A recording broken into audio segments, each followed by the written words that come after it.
Biden cancels U.S.-Canada oil pipeline construction on first day. According to a report by NTD News, President Joe Biden issued an executive order revoking the Keystone XL pipeline construction's permit between the United States and Canada on his first day in office. This move has caused concern among Canadians and Americans alike. The Premier of Alberta, Canada, has recommended that the Canadian government impose trade sanctions on the U.S. Jason Kenney, Premier of Alberta, said that Biden's revocation of the pipeline project's permit is an insult to Canada.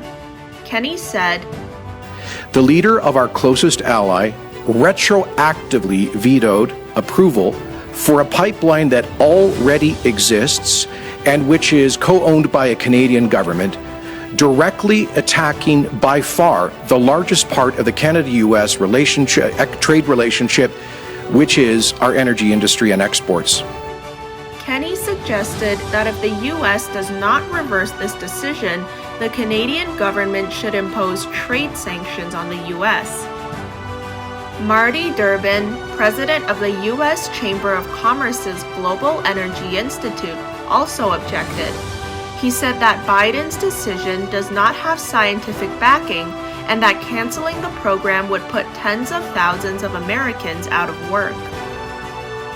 Keystone XL is an oil pipeline construction project from Alberta, Canada, to the Gulf of Mexico's coast in the U.S., passing through Montana, South Dakota, Nebraska, Kansas, and Oklahoma. It has a total length of 1,700 miles. The project is currently under construction in Canada. When completed, it would not only deliver approximately 800,000 barrels of crude oil per day from Alberta to the Gulf Coast in Texas, but would also solve tens of thousands of people's employment problems in the United States and Canada.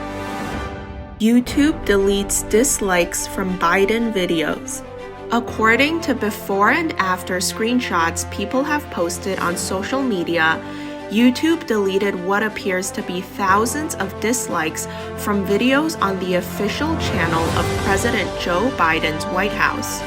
The company said it's a part of its regular efforts to remove engagement it considers inauthentic. The screenshots indicate that a total of at least 16,000 dislikes were removed from at least 3 videos. After YouTube's deletions, the 5 videos on the channel had about 14,000 likes combined versus nearly 60,000 dislikes as of 3:30 p.m. on January 21st. It isn't clear how YouTube discerns between authentic and inauthentic engagement. The company didn't respond to a request for further details. YouTube and its owner, Google, have long faced accusations of political bias. The companies have said their products are developed and run as politically neutral, but employee accounts and leaked internal materials indicate the companies are indeed infusing their politics into their products. Google and YouTube are the world's 2 most popular websites according to Alexa ranking. Politicians on both sides of the aisle have raised concerns over the massive power held by Google and several other tech giants. Virus origin.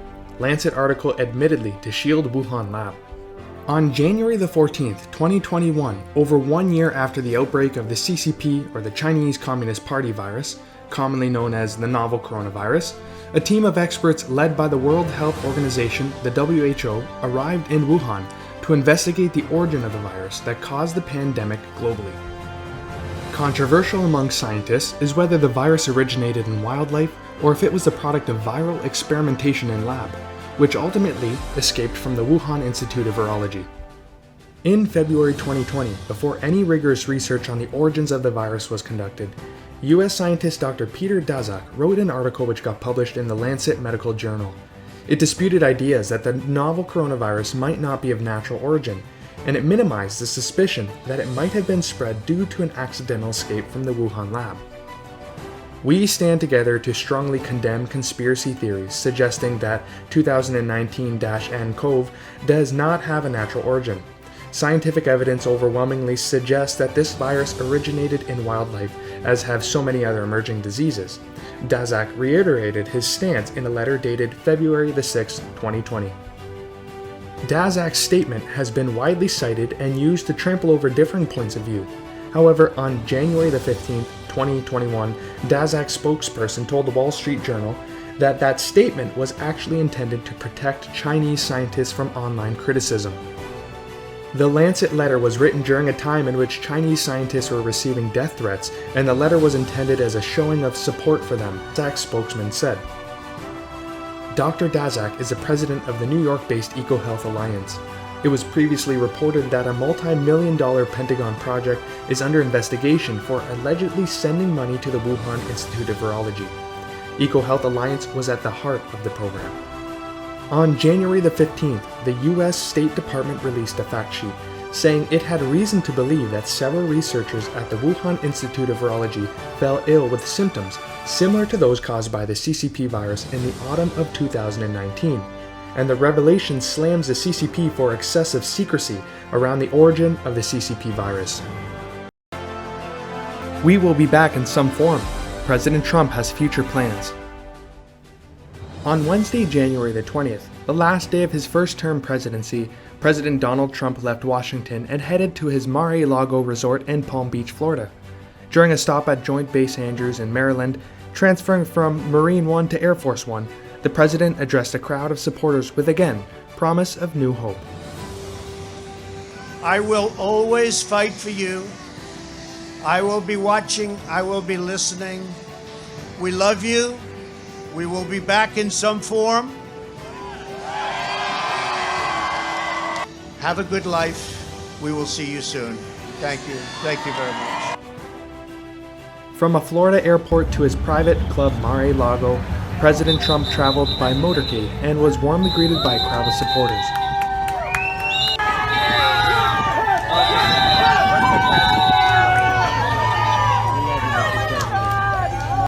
Florida Representative Anthony Sabatini wrote on his Facebook page that he's planning to propose legislation that would name the US 27 route to Florida as the President Donald J. Trump Highway, in honor of the 45th President of the United States.